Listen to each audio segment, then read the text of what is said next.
10 years ko sa Petromin. Anniversary ko sa Petromin, binabasa ako ng mga kasama ko, sabi ko wala na ako dyan. Gusto ko lang magpasalamat no, kasi nandyan si Bro Ian.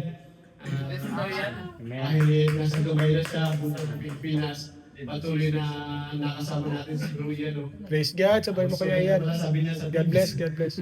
Bro Ian, glory to God, no? Lagi ka lang Asan ba si Kuya Ian dyan? Makakita nga dyan, ang larawan mo, Bro Ian. Yan, saan siya? Sino ba siya dyan? IR. Oo, Christopher. Ay, IR yan. Siya, baby. Ayun pala, sa baba. Si JJ yun, ito.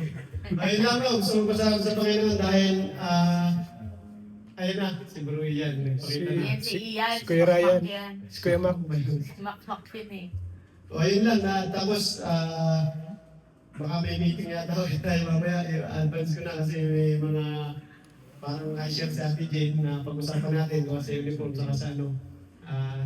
I pray na bago mangyari ang ating anniversary ay maging smooth, no? O, dahil may announcement ako. O, yun lang, announcement. Ako mag-ano.